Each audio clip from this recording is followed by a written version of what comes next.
Hello, my name is Maria Bezubova and you're at my channel Fertilizers Jazz. Here we talk about events, trends, technologies in the world of fertilizers and agriculture. Please subscribe to the channel, put like to this video, and let's jazz.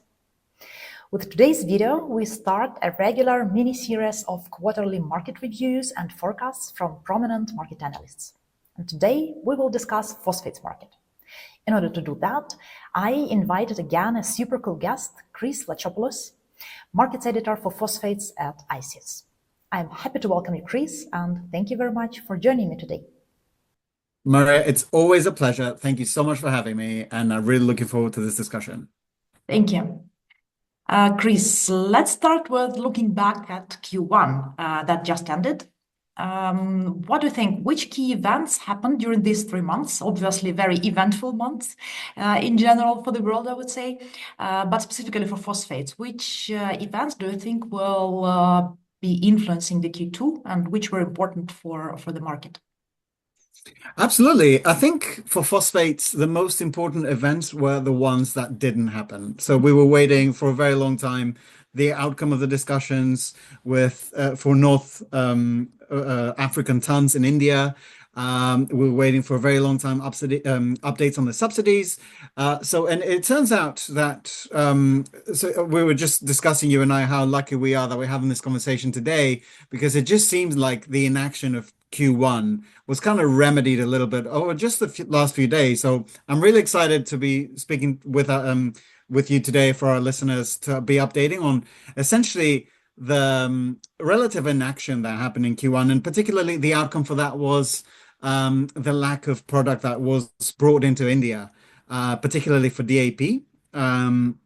And I think the attention there has been shifting increasingly towards various grades of NPs and NPKs and NPS, because that seems to be a better product for importers to bring into the country, and it also addresses the needs of the farmers, and it has the also added benefit that farmers are deeply familiar with it in a way that they're not so much with, for example, TSP, triple superphosphate, which Moroccans are in discussions with Indian buyers right now and are understood to be sort of pushing for it quite a bit in a degree that makes Indian buyers a little bit uncomfortable.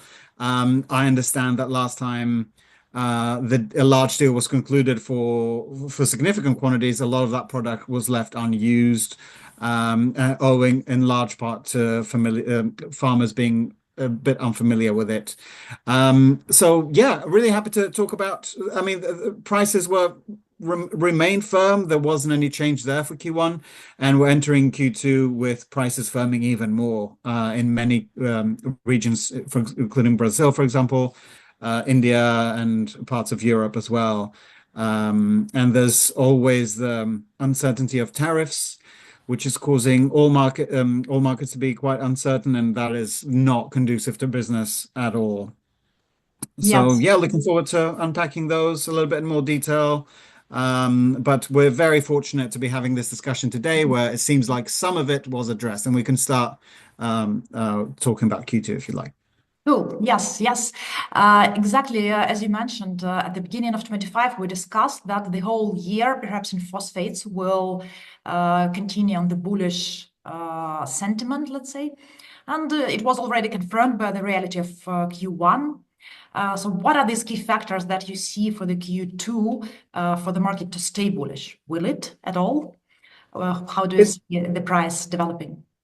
It seems likely that it could stay bullish. One of the reasons that seems to be ongoing right now, and it's causing a little bit of uncertainty, is the high prices for sulfur that affects one of the giants in the market, China in particular. And we can go into that a little bit more detail as well. But sulfur costs seem to be really affecting phosphates as well. And just a few days ago, it was announced that India's Coromandel agreed phosphoric acid contract prices for Q2, and that came at a big $98 increase per ton, which also, phosphoric acid and sulfur are both very important feedstocks and those added costs, even with ammonia being a little bit subdued, though there's still considerable costs. So starting with the most important market, India, for DAP, yes, it's very, very likely that prices will remain firm. Break-even price, I was speaking with some sources just now, has been estimated to be around 580 per ton CFR. I don't know if that's exactly the updated price with the new subsidies and all that. But it appears to be a significant cost that importers have to take into account. We're going into Q1 essentially with the same set of data. So India does need to replenish its stocks ahead of the upcoming season. They have not so far committed to any big purchases.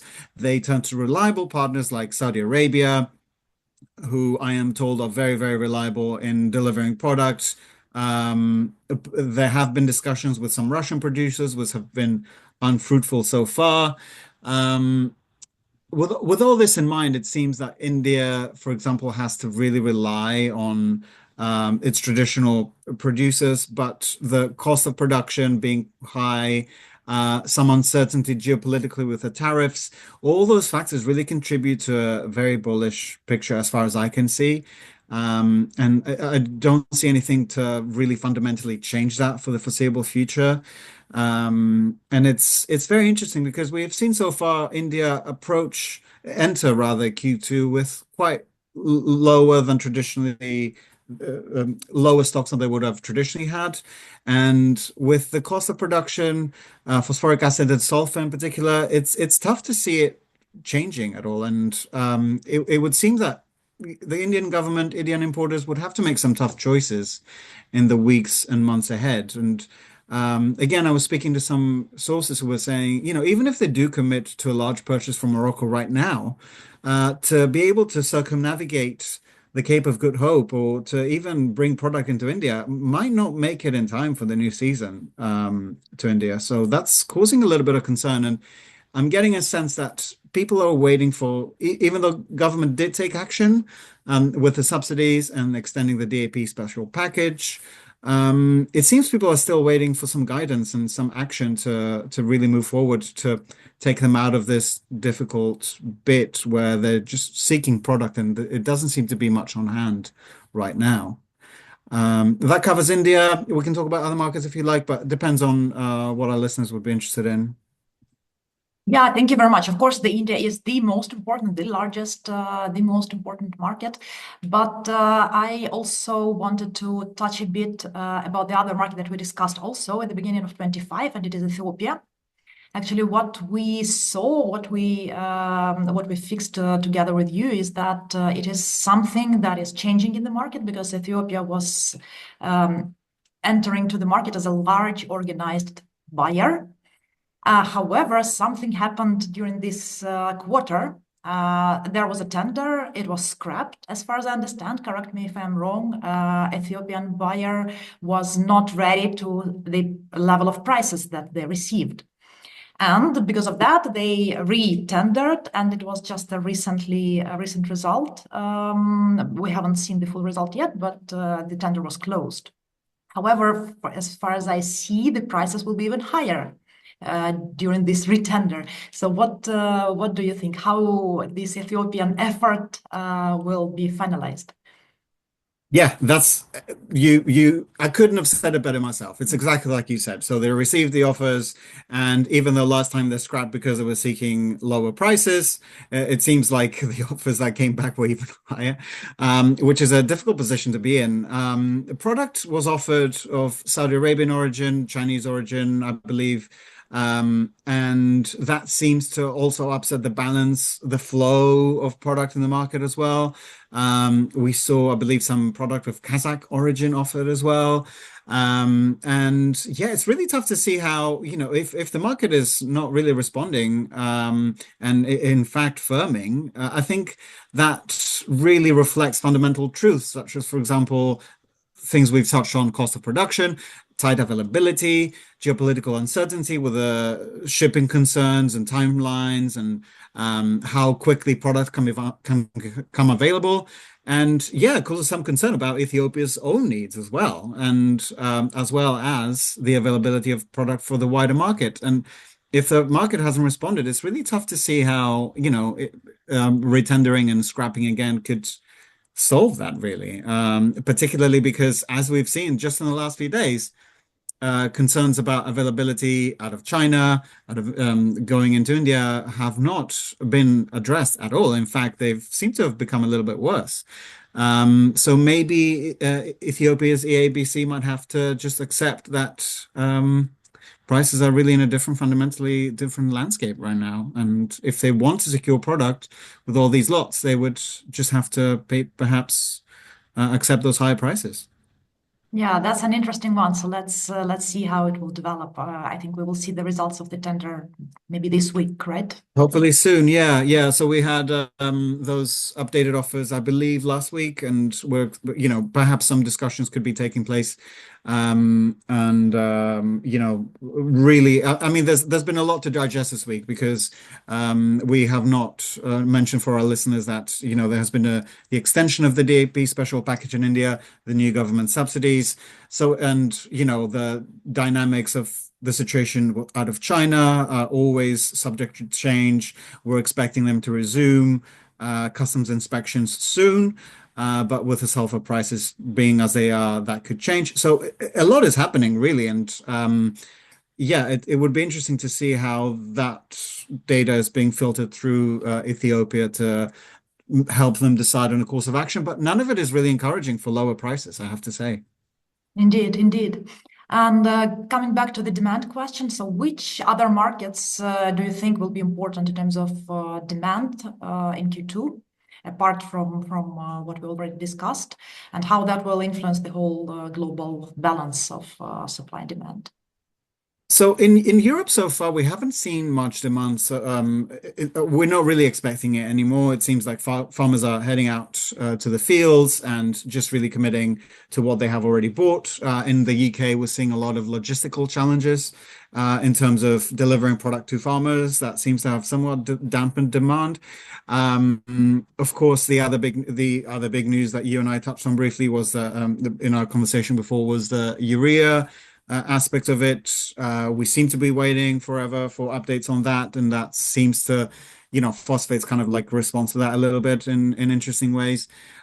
Brazil has been another very, very interesting market in my eyes. We have seen monoammonium phosphate MAP prices firm significantly. That took me a little bit by surprise, if I'm being honest, because we were seeing farmers very adaptable, very sort of smartly navigating higher prices by turning to other products such as SSP, TSP. We have seen so many new queries about those products, so much more interest because farmers are doing their very best to subsidize, change the phosphate that they need to put into the soil, take it from those products, and then supplement that with perhaps some nitrates. But we have seen also in the last few weeks MAP prices firming even more in Brazil, and that reflects, of course, the long-standing traditional interest in MAP and the power that it has, and some tight availability, of course. Africa is very interesting, like you mentioned, Ethiopia, and the other big country to talk about will be, of course, the United States, where we cannot mention without mentioning the uncertainty really for the market. There's been some concern over imports from Mexico, which is a very, very big supplier for MAP in particular for the United States. The Americans have turned to Saudi Arabia and other countries for their needs recently, and that seems to serve them well. But it's really tough to see if tariffs. We're having this conversation on the last day of March, and by the time this reaches listeners, the landscape could be fundamentally different because of the volatility of the U.S. administration in responding to things. So I'm quite hesitant to make any predictions there, but it's looking likely that from where I'm standing right now, tariffs can go into effect, and that could very, very easily impact farmers. And we're seeing already conversations in some town halls in the States, and domestically, just people expressing concern about the viability of practicing the farming, really, and it's causing some concern already in that respect. And which scenarios American farmers are looking into? So what are their options? Let's say we will see the tariffs being imposed in 2 days. So what will happen? What we have on the table? The tariffs, I have to say, primarily would, if we have to really sort of talk about the concerns, phosphates might not be the very top of the list. Potash out of Canada would be the very big concern for American farmers. So I perhaps might not be the most educated person to talk about the impact on potash, but that is, of course, very significant. Canada's huge exporter of potash. And it's looking like the way the conversations are shifting between the new prime minister in Canada and the Trump administration. Not seeing very encouraging signs to avoid any impact on those tariffs.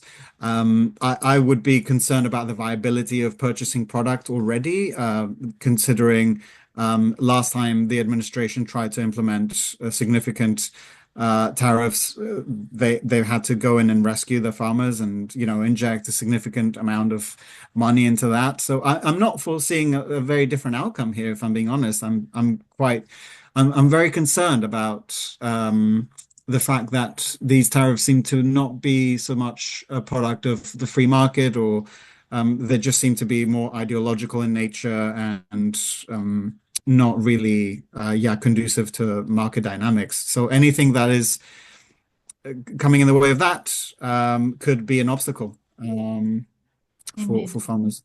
Yes, indeed.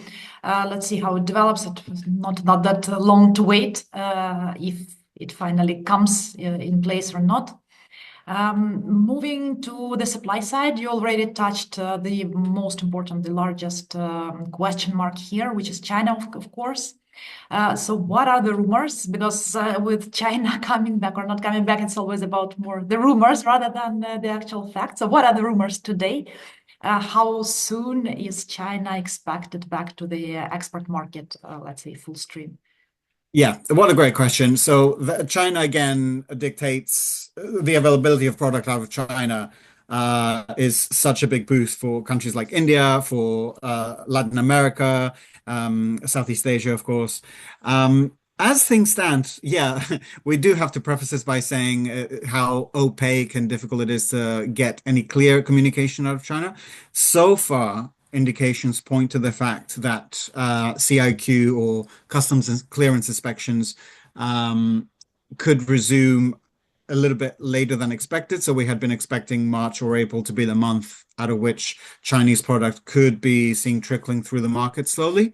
At a industry event on the sidelines of it, we were hearing some conversations that it is possible, particularly given the high cost of sulfur, which again, being an important feedstock product, is causing significant concern among some producers, and they're incentivized to delay shipment of product, perhaps to May, which would be bad news for India in particular, but also Latin America and other countries. So it would seem that the high cost of sulfur, which, just a month ago wasn't something that we were hearing in the phosphates world, now is a very significant concern. And if that leads to delays till May, India will have to rely on other partners to begin refilling those stocks for sure. And then, of course, we have other countries that rely, Brazil, Argentina, Mexico, that would be also potentially impacted, but the impact would not be felt as immediately, shall we say. And, sometimes with these things, it can be just the psychological aspect of it, that that someone that you've been traditionally relying on might not be there in time. That would lead to some interesting conversations in the Department of Fertilizers in India, I imagine, about where do we secure products on short notice and reliably, because the country really, the impact of securing phosphates for India cannot be overstated, really. It's paramount importance. That really the absence of China, which has been shifting tectonically, I have to say, like very slowly but very methodically towards prioritizing its domestic needs in recent seasons. It really ought to be a wake-up call for people who've been relying on them to be a, last minute sort of bailout kind of solution. It's something that perhaps cannot be relied on. And if you look at trade data out of China, it seems that, exports really have been decreasing substantially. If you've been relying on Chinese products, you still will be able to secure it, but maybe perhaps not as promptly. I don't know about as cheaply, but maybe not as reliably anymore. Maybe you would have to look at other sources as well. And perhaps that's what the Indians are doing with discussion for Moroccan towns. Yeah, exactly. But perhaps this change also influences the whole global balance, because there are also other markets that need product at the same time with India or just after the India. For example, the next wave of phosphates purchases will start in Europe, let's say, and summer, right? So how do you foresee these tectonic changes, let's say, to affect demand and consumption in other markets? Just to give an example that you mentioned for Brazil, where one product is substituted by the other product. Maybe even you see these things happening somewhere else. And so what can be the strategies to apply in this case? Because this will not change. It cannot change in a blink, right? The situation with supply.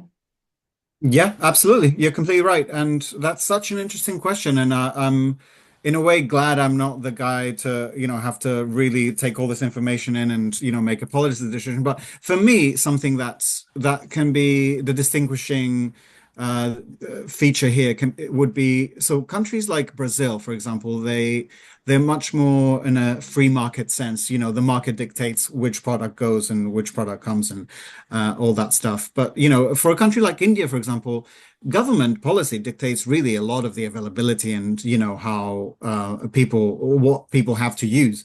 Government subsidies are such an important component of availability of product. So, in my mind, I'm distinguishing countries who prioritize, free market dynamics like Brazil, as more adaptable, more nimble, more able to react to the whims of the market. Whereas countries that rely on policy could be a bit slower to adapt. And it's not just India, of course, but I would see that as a differentiating feature. Europe, for example, farmers can adapt. They can get information on new products. Of course, the conflict in Europe is a major consideration. I would hope sincerely that it comes to end as soon as possible for human reasons, but also for helping people navigate this difficult market. So in that's the compass I use in my own mind. Countries that rely on government policy would have to really sort of have those conversations intensely with their representatives to adapt. Whereas, countries that can show this adaptability with just choice and, uh, uh, responding to price dynamics could be a little bit more adaptable. But, that comes with a downside. Look at the MAP prices in Brazil, for example, um, shows that you're not immune to problems there either. That's the key differentiator in my mind. Yes, indeed. Thank you very much. And to finalize our discussion, because this discussion that we have now is again about the volatility. We discussed the volatility last time, but a quarter past, nothing changed. So the volatility is still here. So to finalize it, I would like to go also into the question of Europe that you already mentioned. There might be, again, very volatile, still not clear, but there might be some changes in terms of Russian imports that are being Yes. discussed.